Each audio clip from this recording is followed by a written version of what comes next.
Countless times, we've heard the history of internet piracy. From Pirate Bay being forced offline a couple of times for hosting copyrighted material on their server, to music sharing platform Napster, allowing the downloads of MP3 files illegally without the creator's permission, leading to the RIAA taking action by suing, causing the company's bankruptcy.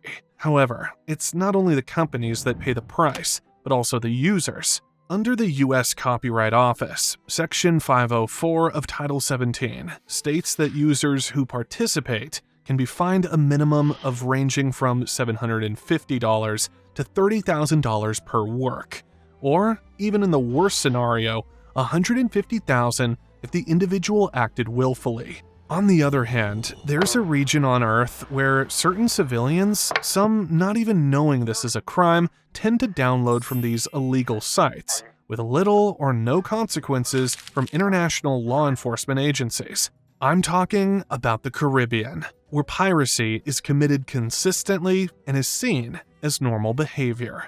So, my question is, what makes the Caribbean superior to copyright infringement from international law enforcers, but is not limited to continental countries like US, China, Canada, and the UK? Hold. Before we can venture any further, we have to understand what the Caribbean is, and its history to grasp the full concept.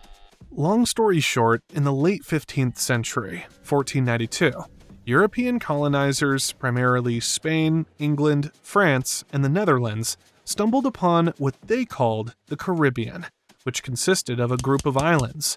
Upon visiting these islands, they discovered indigenous settlers, where the majority suffered at their hands, just for them to develop a system where many Africans were imported later to become slaves on the sugar plantations. So, how does this link to internet piracy, you ask? Well, a large number of these countries, when they gained independence, weren't fully developed. Even today, few are still in the development phase, yearning to achieve first world status. This demonstrates our first point: high cost versus low income. Here's the funny thing. Many international companies are aware of these countries committing illegal downloads. But what can they do about it? These citizens aren't garnering large incomes for them to sue.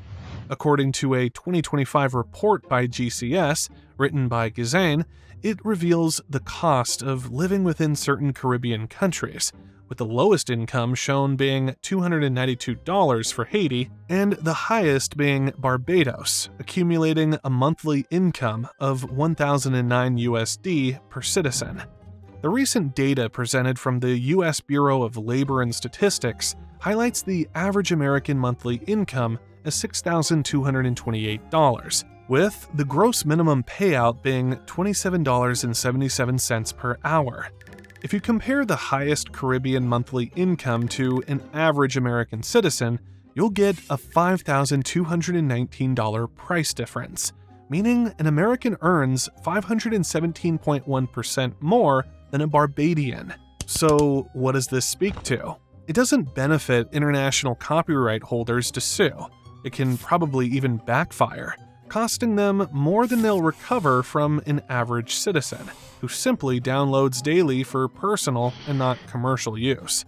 Secondly, the court might lessen the consequences, resulting in a loss. So, from a business standpoint, it's not worth attempting like the high-income countries similar to the USA and Europe. The majority of Caribbean countries, if not all of them, are grouped under the WIPO, World Intellectual Property Organization.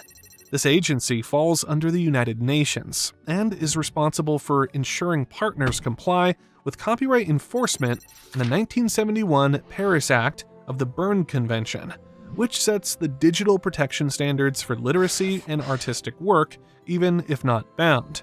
Therefore, there should be policies implemented for copyright infringement, right?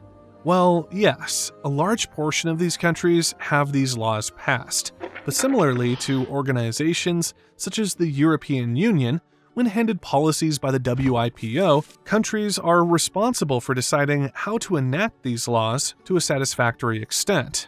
For example, in the Bahamas, the law is maintained by the Bahamas Department of the Registrar General, and enforced by the Royal Bahamas Police Force with support from the Bahamas Customs, which keeps them off the USA radar. As for Barbados, they've been on the opposite side. Since 2020, they've been listed on the Special 301 Reports watch list, primarily due to their promise to enact these laws on paper, but failing to comply in reality. This caused the United States to raise concern as its broadcast stations and other copyright materials are being used by state-owned Barbadian companies, who have not compensated U.S. copyright holders properly.